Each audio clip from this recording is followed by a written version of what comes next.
when it pleased God, who separated me from my mother's womb and called me by his grace to reveal his Son in me. You all know the story of the Apostle Paul. He had been a persecutor and went armed with letters to Damascus to hail men and women and drag them to prison.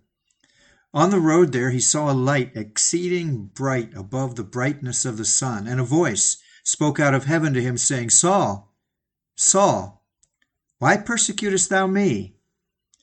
By this miraculous interposition he was converted. 3 days he spent in darkness. But when Ananias came to tell him of the gospel of Jesus Christ, there fell from his eyes as it were scales. He was baptized, became the most mighty of all Christian teachers, and could truly say that he was not a whit behind the very chief of the apostles.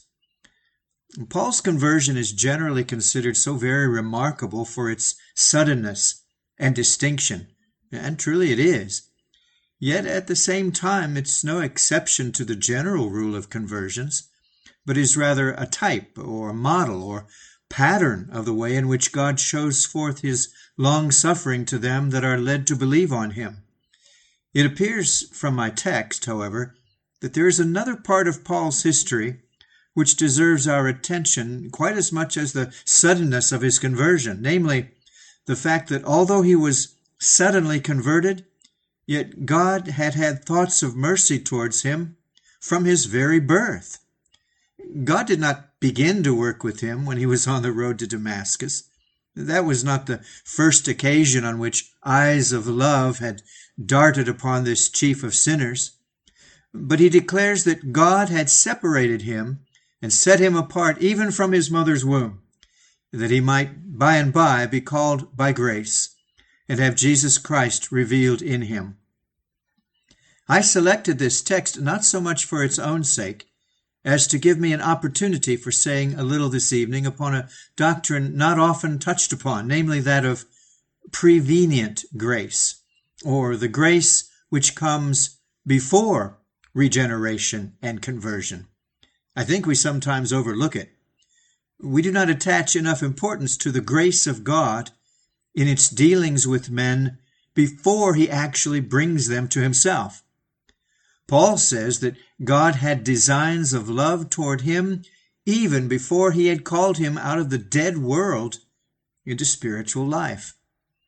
And so to begin, let us talk for a little while upon the purpose of God preceding saving grace, as it may clearly be seen developing itself in human history. You generally judge what a man's purpose is by his actions. If you saw a man very carefully making molds in sand, if you then watched him take several pieces of iron and melt them down, and if you further noticed him running the melted iron into the molds, you might not know precisely what class of machine he was making, but you would very justly conclude that he was making some part of an engine or other machinery, a beam or a lever or a crank or a wheel. And according to what you saw the molds in the sand to be, you would form your idea of what the man was intending to make. Now, when I look at the life of a man, even before conversion, I think I can discover something of God's molding and fashioning in him, even before regenerating grace comes into his heart. Let me give you an illustration of my course of thought. When God created man, we're told in the book of Genesis, he made him out of the dust of the earth. Mark him beneath his Maker's hand, the framework of a man, the tabernacle for an immortal soul, a man made of clay, fully made, I suppose, and perfect in all respects excepting one, and that soon followed. For after God had formed him out of the dust, then he breathed into his nostrils the breath of life, and man became a living soul. Now, it strikes me that during the early part of the history of the people whom God means to save, though they have not received into their hearts any spiritual life, nor experienced any of the work of regeneration, yet their life before conversion is really a working of them in the clay. Let's endeavor to bring this out more distinctly. Can you not perceive God's purpose in the Apostle Paul when you think of the singular gifts with which he was endowed? Here was a man, a rhetorician, so noble that there are in his works passages of eloquence, not to be equaled, much less excelled, by Demosthenes and Cicero. As a logician, his arguments are most conclusive as well as profound. Never had man such an eagle eye to pierce into the depths of a matter. Never had man such an eagle wing to mount up into its sublimities. He argues out questions so abstruse that at all times they've been the battlegrounds of controversies, and yet he seems to perceive them clearly and distinctly, and to unfold and expound them with a precision of language not to be misunderstood. All apostles of Jesus Christ put together are not equal to Paul in the way of teaching. Truly, he might have said of them all, you are but as children compared with me. Peter dashes gloriously against the adversary, but Peter cannot build up nor instruct. Like the great apostle of the Gentiles, he has to say himself of Paul's writings that they contain some things hard to be understood. Peter can confirm, but scarcely can he understand Paul, for where intellect is concerned, Paul is far, far above him. Paul seems to have been endowed by God with one of the most massive brains that ever filled human cranium, and to have been gifted with an intellect which towered far above anything that we find elsewhere. Had Paul been merely a natural man, I do not doubt but what he would take the place either of Milton among the poets or of Bacon among the philosophers. He was indeed, and in truth, a mastermind. Now, when I see such a man as this, cast by God in the mold of nature, I ask myself, what is God about? What is he doing here? As every man has a purpose, so also has God. And I think I see in all this that God foreknew that such a man was necessary to be raised up as a vessel through whom he might convey to the world the hidden treasures of the gospel, that such a man was needful so that God might speak his great things by him. You will say probably that God reveals great things by fools. I beg your pardon. God did once permit an ass to speak, but it was a very small thing that he said, for any ass might readily have said it. Whenever there is a wise thing to be said, a wise man is always chosen to say it. Look the whole Bible through. You'll find that the revelation is always congruous to the person to whom it is given. You do not find Ezekiel blessed with a revelation like that of Isaiah. Ezekiel is all imagination, therefore he must soar on the eagle's wing. Isaiah is all affection and boldness, and therefore he must speak with evangelical fullness. God does not give Nahum's revelation to the herdsman Amos. The herdsman Amos cannot speak like Nahum, nor can Nahum speak like Amos. Each man is after his own order, and a man of this masterly order of mind, like the Apostle Paul, must have been created, it seems to me, for no other end than to be the appropriate means of revealing to us the fullness and the blessing of the gospel of peace. Mark again the apostles' education. Paul was a Jew, not half Greek and half Jew, but a pure Jew of the tribe of Benjamin, a Hebrew of the Hebrews, speaking still the Jews' native tongue, and not a stranger to the ancient speech of Israel. There was nothing in the traditions of the Jews which Paul did not know and understand. He was educated at the feet of Gamaliel. The best master of the age is selected to be the master of the hopeful young scholar, and the school in which he is placed must be a rabbinical one. Now, just observe in this the purpose of God. Paul's lifelong struggle was to be with Jewish superstition.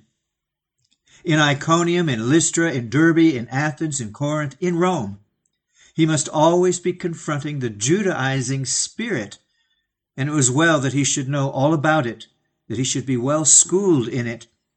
And it does strike me that God separated him from his mother's womb on purpose, that he might go forth to proclaim the gospel instead of law, and shut the mouths of those who were constantly abiding by the traditions of the fathers instead of the gospel of Jesus Christ. All this, remember, was going on while as yet he was unconverted, though he was even then, as we see, being prepared for his work. Then observe the spiritual struggles through which Paul passed. I take it that mental struggles are often a more important part of education than what a man learns from his schoolmaster. What is learned here in my heart is often of more use to me than what can be put into my head by another. Paul seems to have had a mind bent upon carrying out what he believed to be right. To serve God appears to have been the great ambition, the one object of the apostle's life. Even when he was a persecutor, he says he thought he was doing God's service. He was no groveler after wealth. Never in his whole lifetime was Paul a Mammonite. He was no mere seeker after learning, never. He was learned, but it was all held and used subject to what he deemed far more highly, the indwelling grace of God.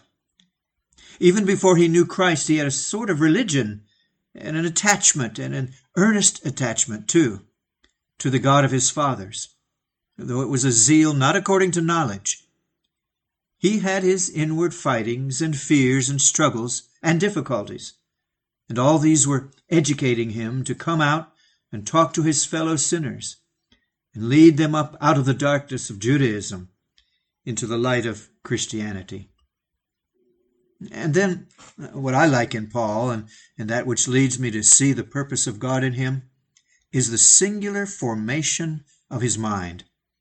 Even as a sinner, Paul was great. He was the chief of sinners, just as he afterwards became not a whit behind the very chief of the apostles. There are some of us who are such little men that the world will never see us. The old proverb about the chips in porridge giving one pleasure either way might apply to a great many people, but never to Paul. If there was anything to be done, Paul would do it. Aye, and if it came to the stoning of Stephen, he says he gave his vote against him.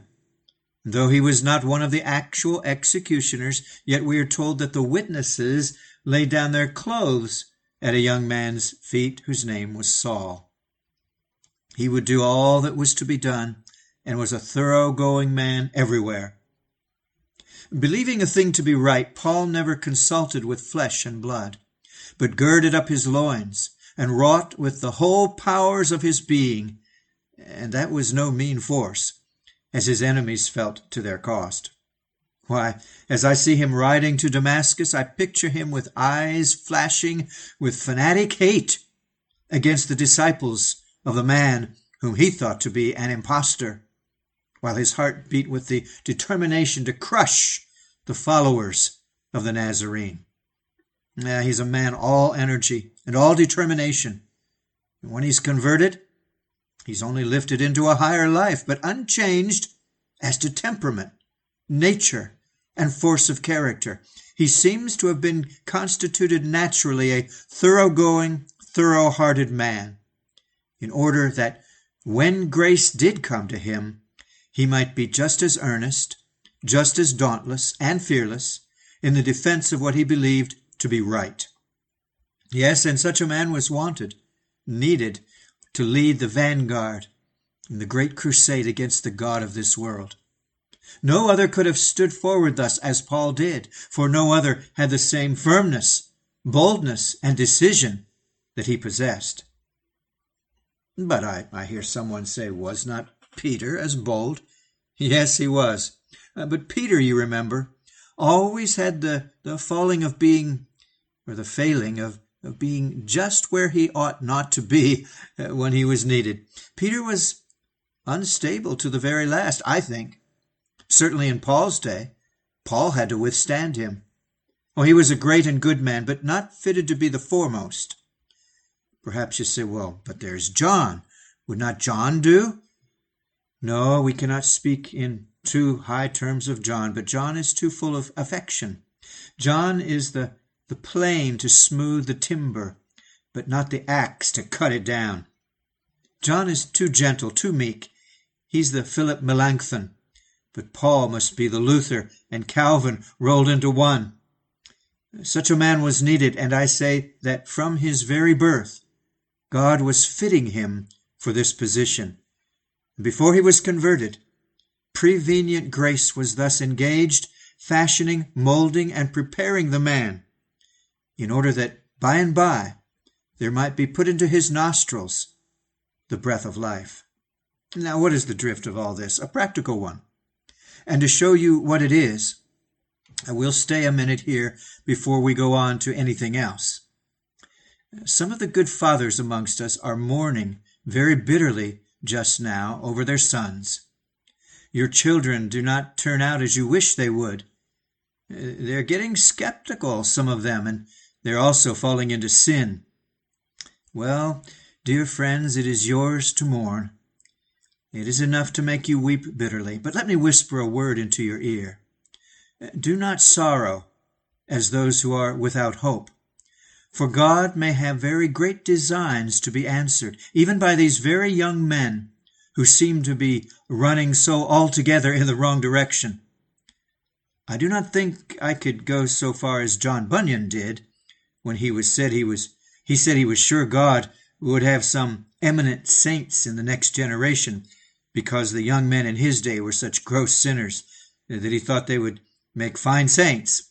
And when the Lord came and saved them by his mercy, they would love him much because they had so much forgiven. I would hardly like to say so much as that, but I do believe that sometimes in the inscrutable wisdom of God, when some of those who have been skeptical come to see the truth, they are the very best men that could possibly be found to do battle against the enemy.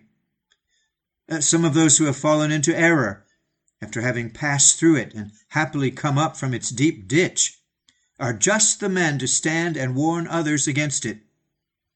I cannot conceive that Luther would have ever been so mighty a preacher of the faith if he had not himself struggled up and down Pilate's staircase on his knees when trying to get to heaven by his penances and his good works.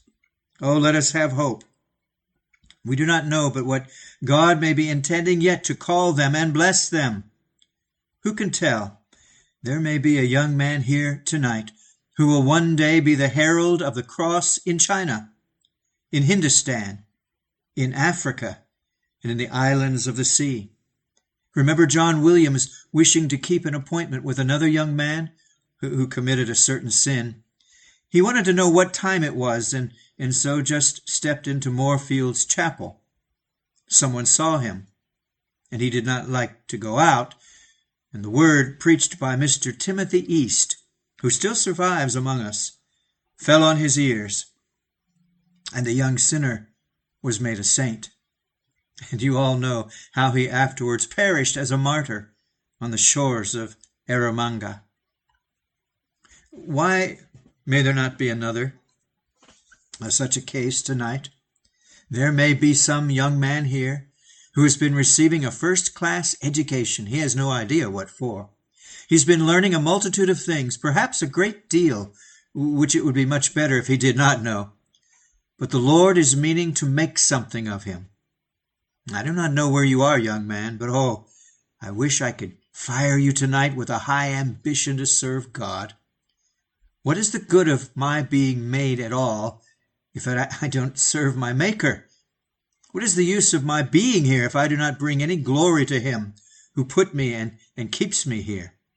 Why, I had better have been a piece of rotten dung strewn upon the field and bringing forth something for the farmer's use than to have been a mere consumer of bread and meat and to have breathed the air and lived upon God's bounty, and yet to have nothing for him. O young man, if such an army of you as we have tonight could by divine grace say with the Apostle Paul, God forbid that I should glory, save in the cross of our Lord Jesus Christ, why, there would be hope for old England yet.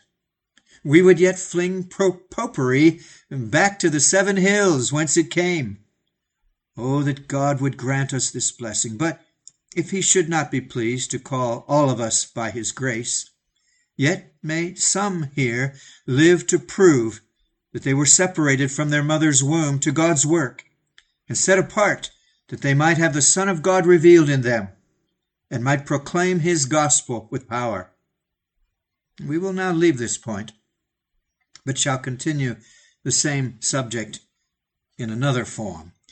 You would perhaps say that all I have talked about as yet has been providence rather than grace. Very likely. But I think that providence and grace are very near akin. At any rate, if providence is the wheel, grace is the hand which turns and guides it. But I am now about to speak of grace preceding calling in another sense. It strikes me that it is impossible to say concerning the elect when the grace of God begins to deal with him. When is that? You can tell when the quickening grace comes, but not when the grace itself comes. For no, in one sense, grace was exercised upon the chosen before the day star knew its place or planets ran their round. I should say that there is what I cannot call by any other name than formative grace, exercised upon the vessels of mercy at their very birth. It seems to me no small mercy that some of us were born of such parents as we were, and that we were born where we were. Some of us began right and were surrounded by many advantages. We were cradled upon the lap of piety, dandled upon the knee of holiness. There are some children who are born with a constitution which cannot escape sin, and which at the same time seems as if it is inevitably led them to it. Who can deny that there are some whose passions seem naturally to be so violent that, notwithstanding almost any and every restraint, they run headlong into sin? And often those failings may be distinctly traced to their parents. It is no small blessing when we can look back and thank God that if no blue blood of nobility flows in our veins, yet from our very childhood we have not heard the voice of blasphemy, nor strayed into the haunts of vice, but that in the very formation of our character, divine grace has ever been present with us. This formative grace, many of you, I have no doubt, can trace in the examples and influences which have followed you from the cradle through life. Why, what a blessing to have had such a Sunday school teacher as some of you had. Other children went to schools, but they had not such a teacher or such a class as yours. What a privilege to have had such a minister as some of you had, though perhaps he has fallen asleep now. You know, there were others who went to places where there was no earnestness, no life, but that good man who was blessed to you was full of anxiety for your soul. And at the very first, before you were converted, his preaching helped to form your character.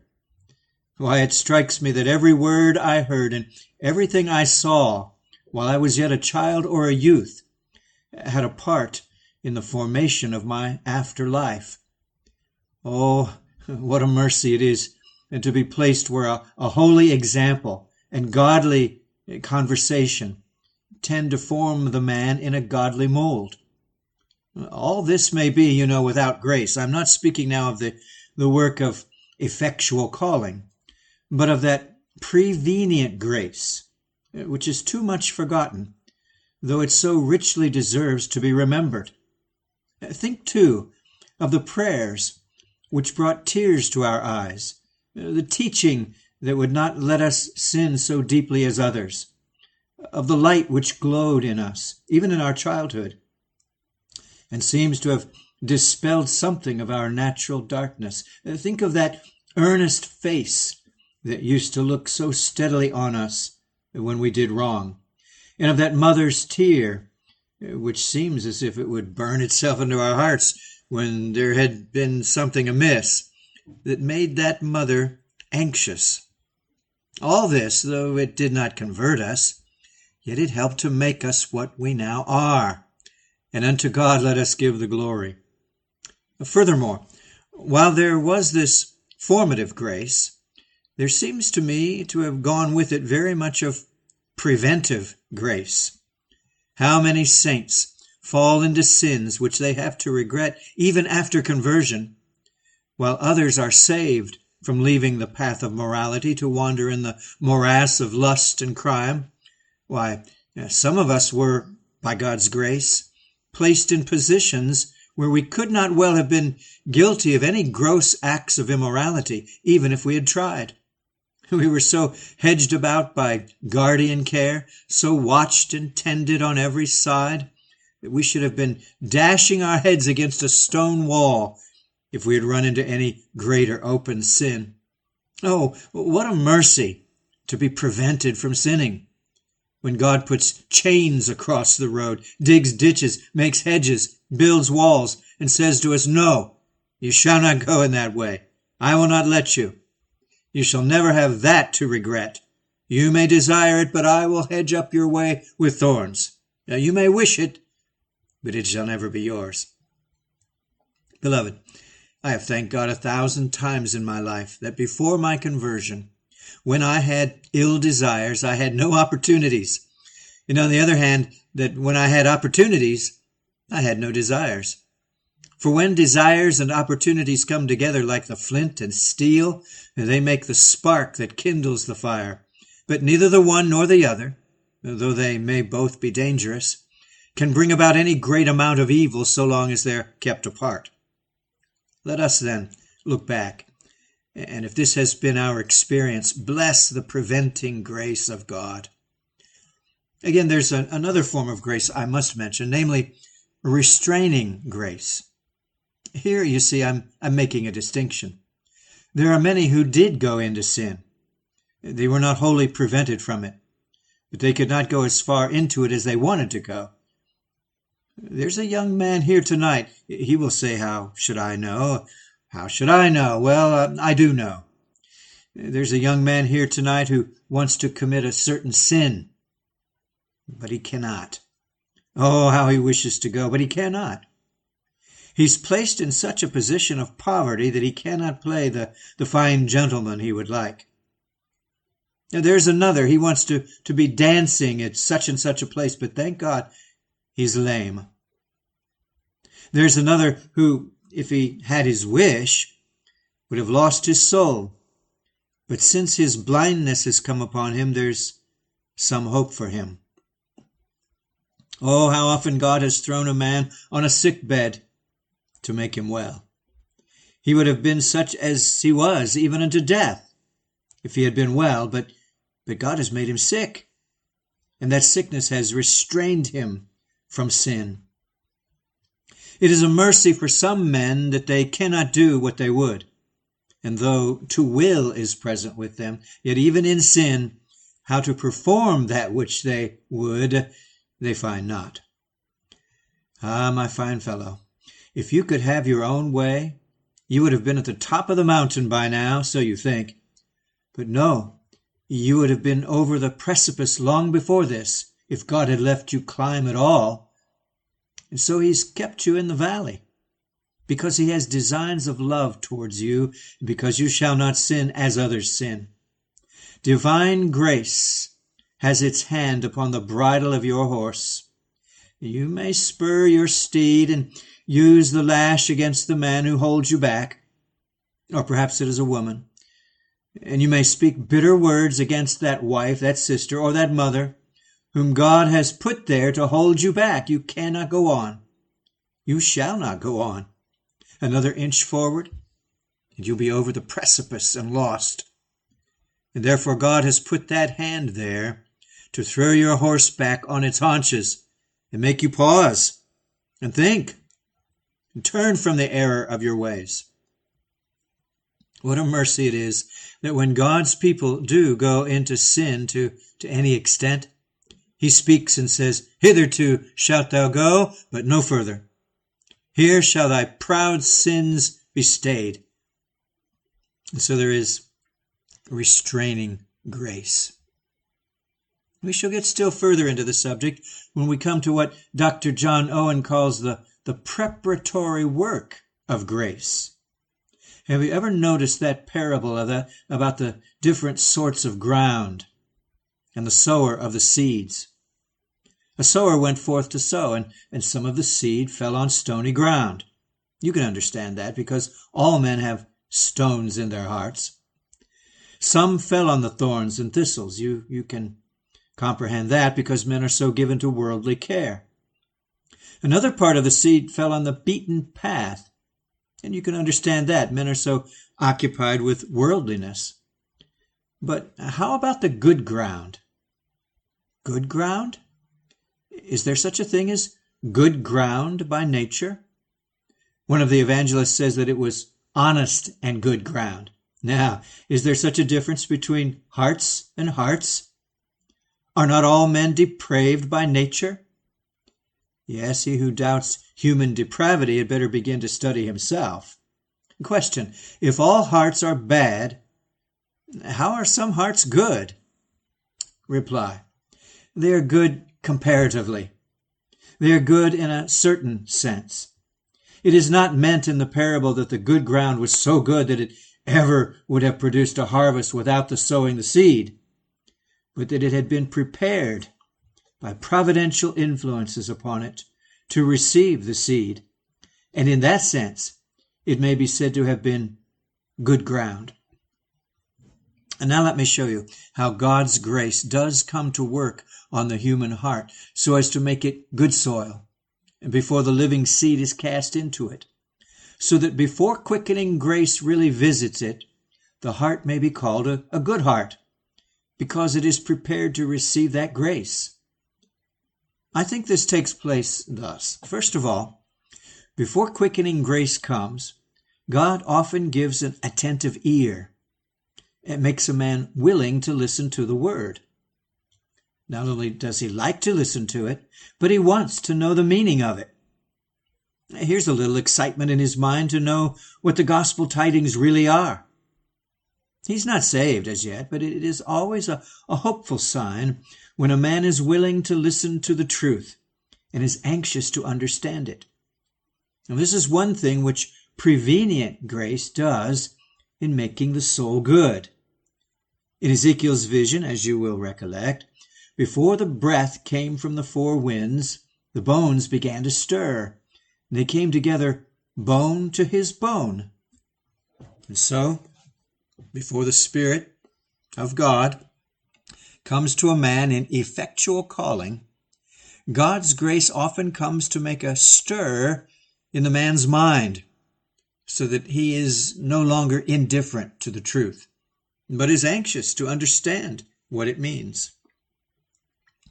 The next mark of this gracious work is an ingenuousness of heart. Some persons will not hear you, or if they do, they're always picking holes and finding fault. They're not honest and good ground. There are others who say, well, I'll give the man a fair and honest hearing. I'll read the Bible. I'll read it too, honestly. I'll really see whether it be the Word of God or not. I'll come to it without any prejudices. Or if I have prejudices, I'll throw them aside. Now, all of this is a blessed work of preparatory grace, making the heart ready to receive effectual calling. Then, when this willingness and ingenuousness are attended with a tender conscience, as they are in some unconverted people, this is another great blessing. Some of you are not converted, but you would not do wrong. You are not saints, but you could not tell a lie for the world. I thank God that there are some of you so excellent in morals that if you were proposed to us for church membership, We could not raise any objection to you on that ground, at any rate. You're as honest as the day is long. As for the things of God, you're outwardly as attentive to them and as diligent in them as the most earnest and indefatigable Christians. Now, this is because your conscience is tender. When you do wrong, you cannot sleep at night. You don't feel at all easy in being without a Savior.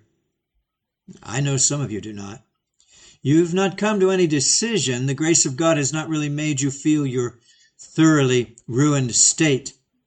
Still, you are not quite easy. In fact, to go farther, your affections, though not weaned altogether from earth, yet begin to tremble a little, as though they would go heavenward. You want to be a Christian. When the communion table is spread, you dare not come downstairs, but I see you looking on from the gallery, and you wish you were with us. You know you have not believed in Jesus Christ, and the world keeps you back from doing so. But still there's a kind of twitching in your conscience. You do not know what it is, but there's a something got into you that makes you say at times, "Oh God, let me die the death of the righteous, and let my last end be like his." Yes, and you even go farther than this, and you ask to live the righteous man's life too. Now remember, this will not save you. You must be born again. But for all this, the Church of God should feel deeply grateful, for they have seen in themselves that this is often God's preparatory work, clearing away the rubbish and the rubble, digging out the foundations, that Jesus Christ might be laid therein, the cornerstone of future hope and of future happiness. Another work of grace is the creation of dissatisfaction with their present state. How many men we have known who were consciously without God and without hope in the world. The apples of Sodom had turned to ashes and bitterness in their mouths, though at one time all was fair and sweet to their taste. The mirage of life with them has been dispelled, and instead of the green fields and waving trees and rippling waters, which their fevered imagination had conjured up in the desert, they can see now naught but the arid sand and wasteness of desolation, which appall their fainting spirits, and promise nothing.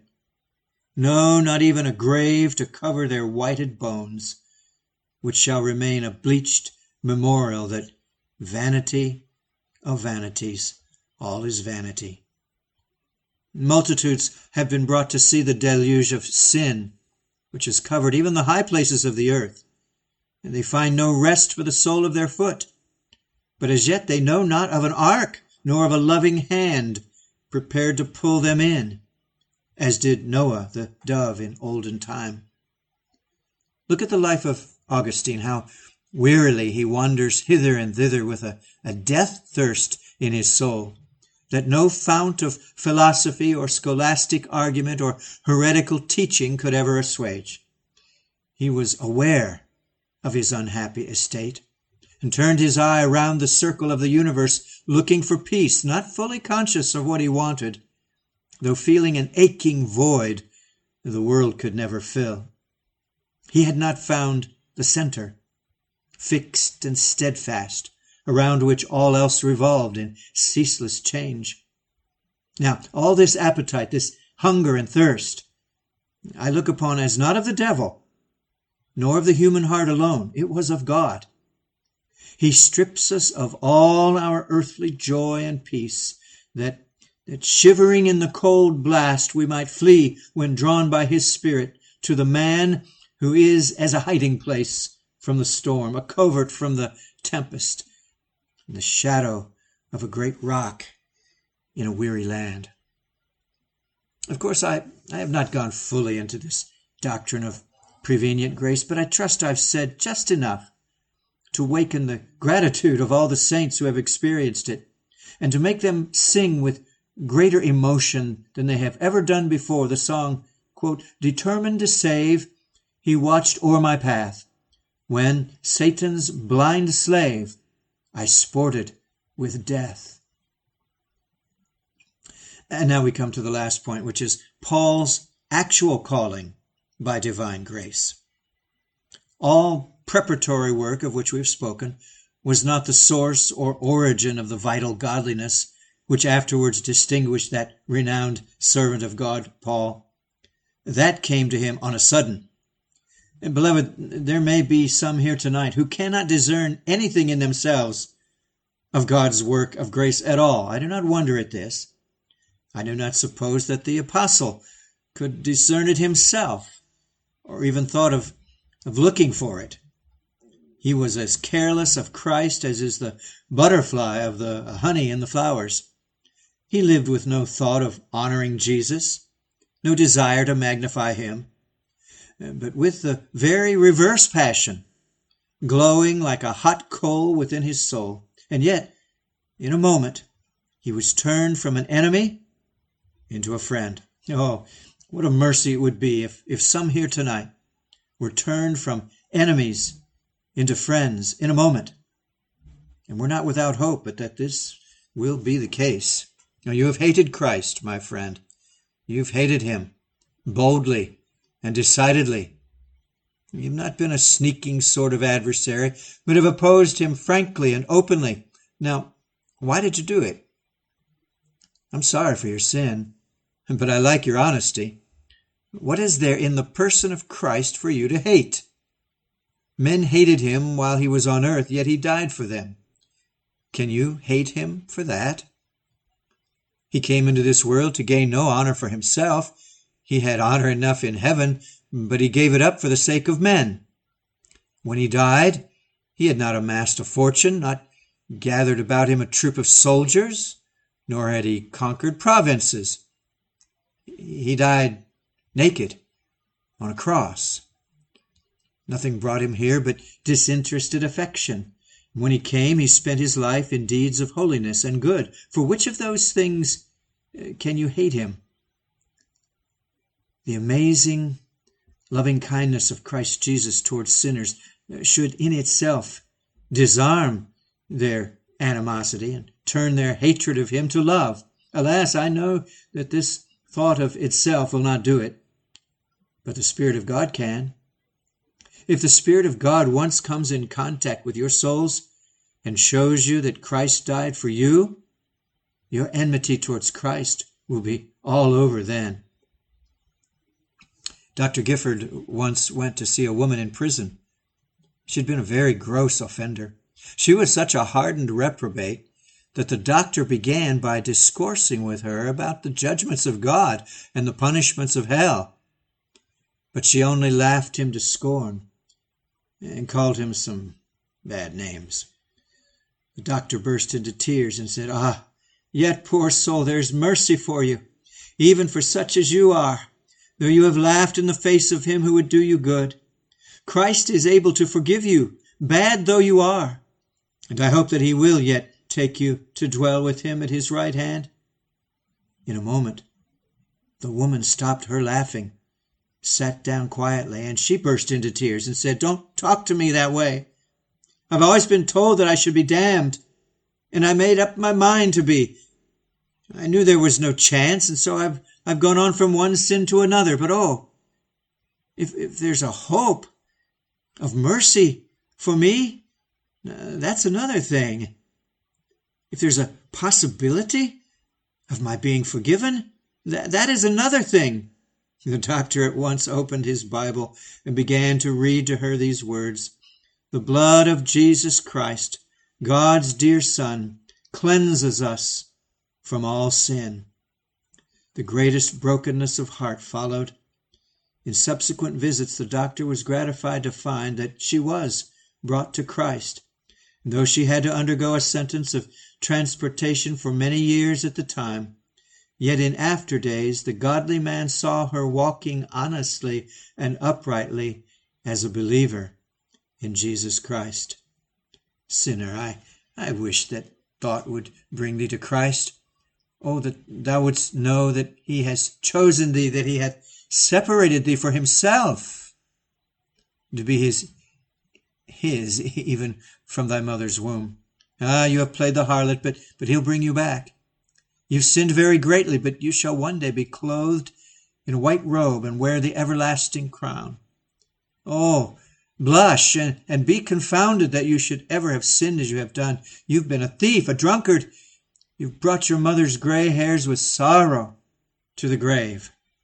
But her prayers are going up even now to heaven, and you shall be brought in yet. O stubborn sinner, my master means to have thee. Run as thou wilt, thou wandering sheep. The shepherd is after thee. Yield thee, yield thee. Yield thee now, O prodigal. Thy father's heart is open. Arise, go thou to thy father. Thou art ashamed to go, art thou? Oh, let that shame make thee go the faster. Let it not keep thee back. Jesus bled, Jesus wept. Jesus lives in heaven. Oh, every one that thirsteth, come ye to the waters. And he that hath no money, let him buy wine and milk without money and without price. Whatsoever will, whosoever will, let him come and take of the water of life freely. There is no sinner too black to be forgiven. There are no iniquities that can damn you if you believe in Jesus. All manner of sin and iniquity shall be forgiven unto him who puts his trust in the shadow of Jehovah Jesus. Look to him. He dies, he lives. Look, he rises, he pleads above. Look unto me, and be ye saved, all the ends of the earth, for I am God, and there is none else. I trust that the whole of your past mysterious life, my dear fellow sinner, will be explained to you tonight by your believing in Jesus. That will be the golden key which will open the secret, and you'll say, now I see it. I could not tell what that mysterious hand was that kept me back from doing a certain thing.